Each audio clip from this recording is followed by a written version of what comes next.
What's up everybody, welcome to another episode of China Update, where I help you guys keep on top of the world's #2 economy. My name is Tony. Normally I only put up 2 episodes per week, but there have been so many developments, major developments coming out of China this week.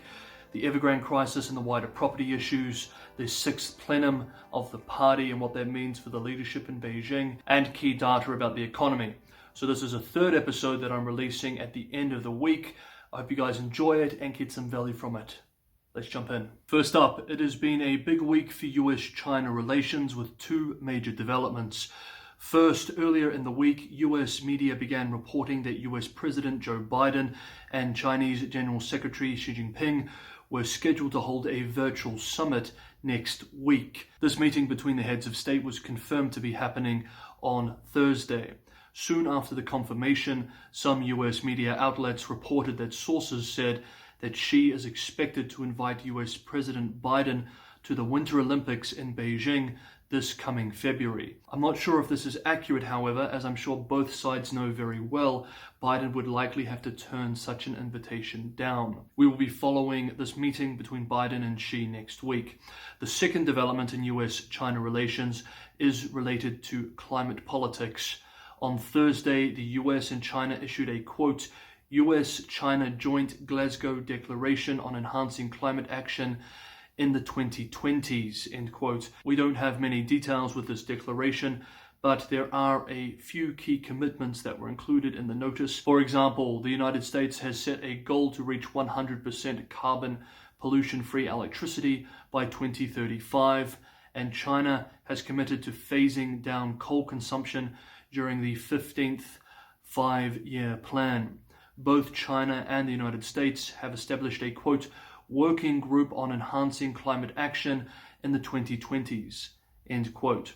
Now, China's new commitment here to reduce coal consumption in the coming years may be music to the ears of those persons previously concerned with the People's Republic of China coal production levels, which remain the highest in the world. However, the current power crisis that Chinese regulators and authorities have been grappling with in recent months, which in part was caused by poorly managed rollout of environmental and other similar climate policies, is likely going to push many local governments to double down on coal and drag their feet when it comes to implementing future environmental policies.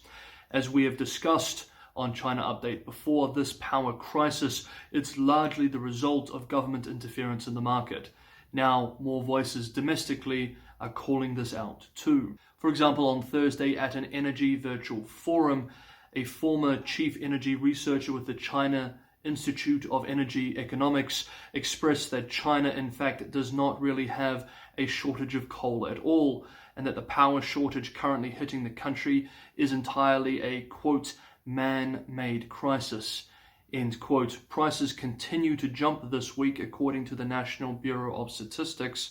Diesel prices in China, for example, jumped 64% year on year in October. We should note the power shortage is hitting different parts of the country to varying degrees. In the cold northern regions of China, the shortage is very acute. However, in wealthier and less cold coastal Zhejiang, the Energy Bureau of the province announced this week that power rationing is no longer necessary because they have enough power in this part of the country. Okay, next up, let's go through a couple of key economic updates for this week. We have a lot of good data, so let's go through the most salient of the data here. New data indicates that overseas ownership of Chinese equities denominated in RMB has jumped this year.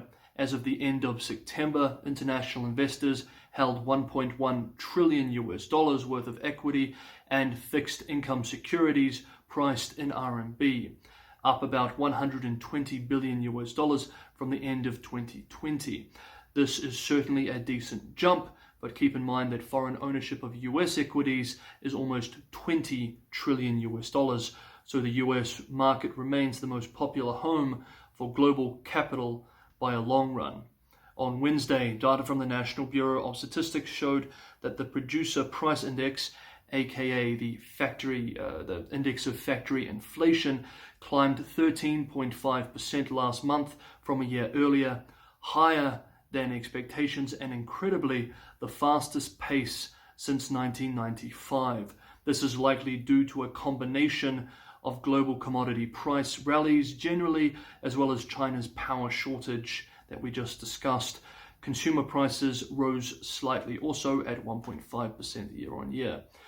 We also got October's total debt numbers for the country, which Beijing calls the total social financing, TSF. Aggregate financing across the country rose by 1.6 trillion RMB, an increase of 0.5%. Based on this data, economists are expecting or estimating that total debt in 2021 should increase by 10 to 11%. Now, to the technology sector. As expected, after months of being thrown around by regulators, Chinese technology giant Tencent is having a rough time when it comes to their bottom line. The WeChat owner told investors this week that its revenue rose only 13% for the 3 months ending late September, the slowest pace since Tencent went public in 2004. We remember from last week, according to authorities at least, the mainland technology sector lost just over $800 billion in value during the last quarter. However, and now let's jump from the economy specifically to the property sector. However, by the end of this week, on Thursday and Friday, it seems that investors at least are betting that the worst is over for the technology sector, and more critically for our purposes here, that Beijing is going to blink in relation to its property sector crackdown, as it appears that there are signs of easing in the industry. Shares in Chinese property developers saw the best 2-day gain in 6 years late in this week. The surge in prices of stocks for property developers was likely in response to the People's Bank of China, China's central bank, showing that lenders have stepped up the issuance of mortgages. In a research note published by CITIC Securities, CITIC expressed that it believes that property sales are expected to, quote, improve significantly, end quote, and that, quote, sales are likely to increase across the market until next March, end quote. By the way, I did a deep dive into the property sector and into Evergrande in the last episode, so if you're very much interested in following the property sector and Evergrande and the crisis that regulators are dealing with, and you haven't seen the last episode, I would highly recommend hitting up that episode, even though we're going to touch on Evergrande in just a moment. Also, the Evergrande DMSA story is still up in the air. DMSA claims that Evergrande didn't pay its interest payments. However, good and fairly reliable sources claim that the overdue payment was received. So like I said, there's a little bit of the story is up in the air. I will update you guys hopefully in the next episode once we have more concrete information. On Friday, state media was reporting that the People's Bank of China, again China's central bank, is considering making it easier for financially strained property development firms to unload projects on state-owned enterprises by having the associated debt not affect SOE, state-owned enterprise, debt ratios. Such a move would take a lot of pressure off many property developers facing acute liquidity issues, but it is a form of state bailout and as such does not deal with the underlying issue of moral hazard. We remember from the last episode that this sort of move is exactly what some over-leveraged firms like Kaisa Group and China Evergrande have been aggressively advocating for. Hey guys, if you're enjoying the episode, don't forget to hit that like button. It's a huge help because I'm a small YouTuber. It's very good for the algorithm. I normally charge clients for this sort of stuff, but you guys get it for free. So if you do appreciate it, just hit that like button. It's a huge help. If you're watching this for the first time and you think you're getting some value from this analysis, maybe consider subscribing. If you hit that bell notification, you'll have the most up-to-date analysis that I release 2 to 3 times a week as soon as it's published. And as always, a huge thank you to my Patreon supporters.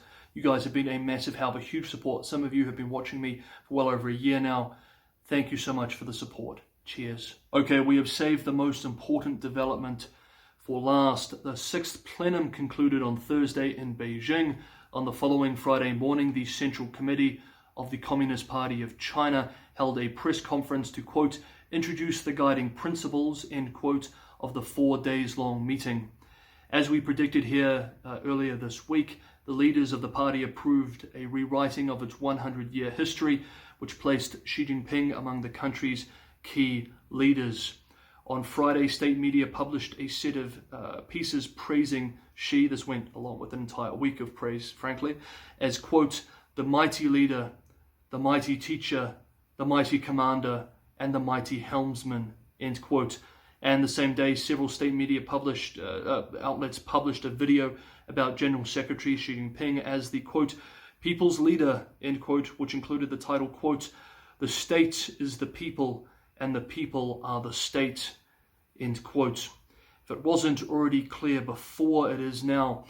General Secretary Xi Jinping is expected to secure a third 5-year term as the party's General Secretary, which would likely be announced during the 20th Party Congress, which is now officially scheduled for the second half of next year. Okay guys, that is this episode of China Update. Hope you guys enjoyed it, got some value. Leave your comments below. Always love hearing from you guys. As always, wherever you are, I hope you're keeping safe and keeping sane. I will see you guys next time on China Update.